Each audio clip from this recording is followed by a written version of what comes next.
All right, folks, back here live on The Sweat on a Saturday morning. We're now World Series champion, the newest member of the baseball media. Eric Hosmer joins us now live from Arizona out in spring training. Congrats on retirement, dude. How's life treating you? It's doing good. I get to come hang with you at 7:30 in the morning, my man. So you look it's good. Great. It's great. It's fun. You know, it's the first year of not getting out there for spring training, putting the cleats on right around now, but I'm enjoying it. We're out here doing some different things, and it's been fun. Yeah, you look like you got some good sleep last night. Didn't make too many bad decisions there around Scottsdale. Hey, at what point at spring training during your playing days were you like, okay, I'm over it, let's just play real games now?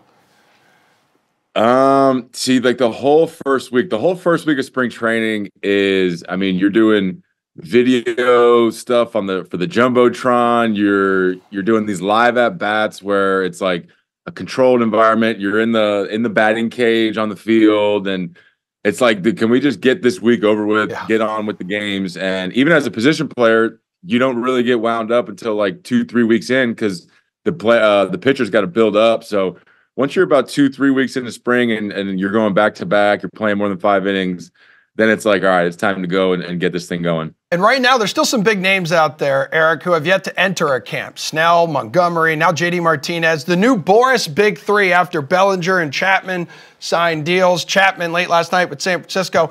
Who's the best free agent still available, in your opinion? I mean, I got to play with JD out there in Boston for just that half of a season, and he's a South Florida guy, and I worked out with him in the offseason a bunch. I've gotten to see all his work behind the scenes, and the way he's broke down hitting now and has his whole system, and how much he's improved since the first year he's came into the league to now is unbelievable. So, if I was a team out there, to slide him into the DH role can help your team tremendously right now. And I know Boris was your agent as well, correct? Yep. And he's been dubbed. You were partying with him at my wedding too. Don't act like you don't know that. Come on, buddy. Man, listen, I'm not sitting here trying to flex on the people, okay? Listen, he's been dubbed like baseball's most hated man, probably because teams hate him because of all the money that he's able to get his clients from said teams. But I need you to pull back the curtain for us. Can you kind of tell us what it's like being a client of his? Yeah, I think at the end of the day, he's willing to take on the heat. He's willing to take some bullets for guys publicly, and as players, I think the talk throughout the league is everybody loves Scott, and there's guys that as soon as they're about to get to free agency, always end up hiring Scott because they want the max value for themselves. And I think Scott has that information. He knows a lot about the teams, a lot about what they're doing financially and how the game's growing. So he just fights to get the player value. And, there's definitely these last couple of years been more of a fight back from, maybe ownership or something like that to really put a halt on Scott and the way he handles free agency and not having a salary cap. So I think at the end of the day, he's just willing to take on the heat for the player, and he's pro player at the end of the day. So I know the word around the clubhouse is nothing but love for Scott, and he's going to fight till the end to get you what you deserve. Yeah, I know Chapman and Bellinger, those are short-term deals here. Your boy's not losing his fastball, is he?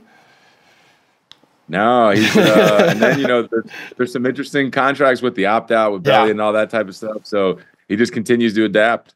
And I know he helped you land some fat cash as well. Nice contract there with the Padres, who lose Soto, another Boris guy. What are reasonable expectations for San Diego this season, Eric? I tell you what, it's we were talking about this last night. They're in kind of a space now where it's like, all right, you go a year or two of having a lot of hype and star-studded roster over there, so understandably slow. So you fast forward now, and the Diamondbacks just went to the World Series. They had an unbelievable year last year. The Dodgers are making some big moves, so they're not really in the limelight right now, and they're kind of laying into the weeds right now. And I think they have a chance to really sneak up on guys. I think with Profar getting over there this year, Bogarts is going to be a lot more comfortable. I think he's going to burst onto the scene even more like the Boston days. I think Tatis now with an offseason of just training for baseball and not worrying about anything else is going to be huge for him. I actually think he's going to win the MVP this year. That's been my prediction. I've been telling everybody. But I think they can do some good things, man, because there's not a lot of attention on them right now, and they're hungry. So I think you got to watch out for them.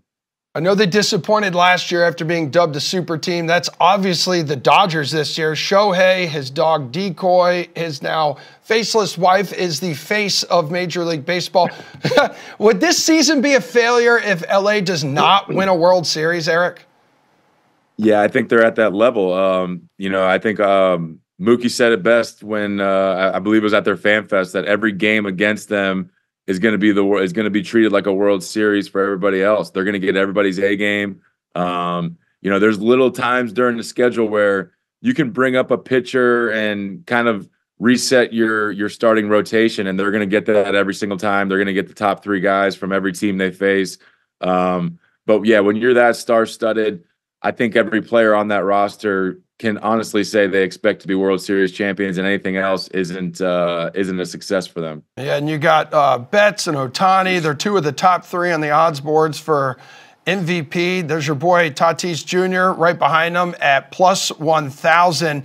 Steve Buchanan here in studio, one of our baseball analysts, is really, really big on your Royals, Eric. How high of expectations do you have for Kansas City? It seems like Bobby Witt Jr. stealing headlines with that fat contract this offseason.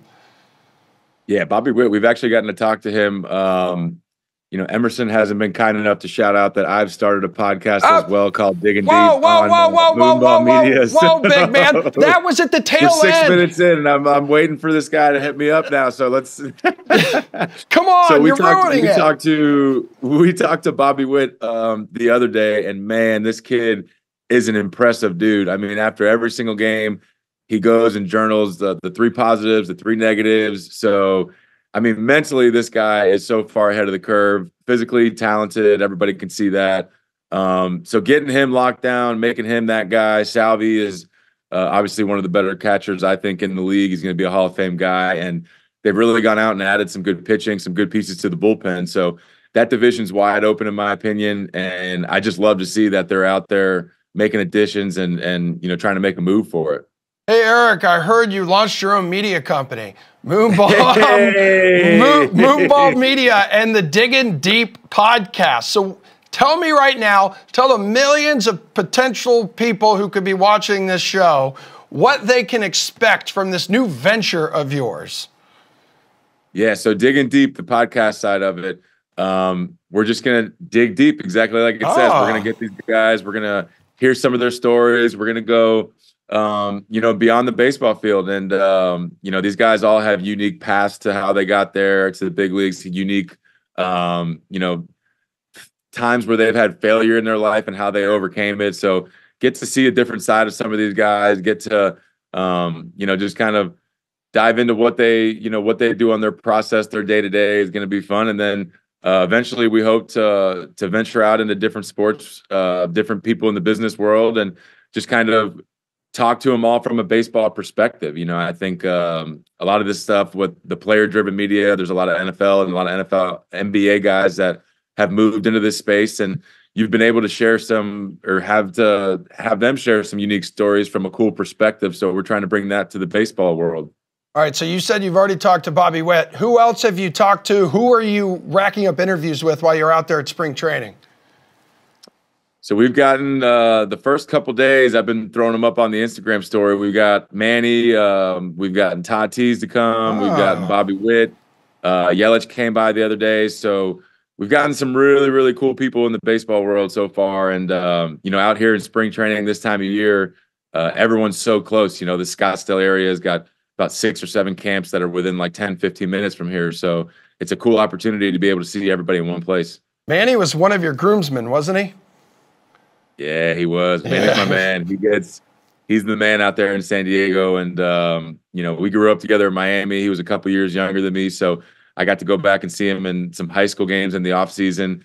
And then, once he got to San Diego, we played about 3-4 years there. And Casey and Yene, his wife, are best friends. So me and Manny we're family. All right, can you be real with us? The reason you actually retired from baseball is because of these see-through pants. You were worried about people seeing through your pants. Oh man, it might have brought me some good attention. You know what I'm saying? Oh, yeah, I know what you're saying. Dude, we have Captain Crunch.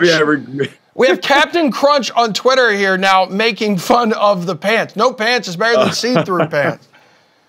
That's a tough look. And I did see Under Armour put a tweet out right after that was probably marketing gold as I'm moving into this new space. But we'll adjust. I know MLB. I trust MLB and Majestic or not Majestic. It's Nike and Fanatics now. I trust they'll make the right move and clean it up. All right. Well, we look forward to everyone following you on Instagram. I'm sure you're going to post some pics maybe of you in the new pants. That's exciting stuff. Congrats on the new podcast, Eric. Thanks for hanging out with us, man.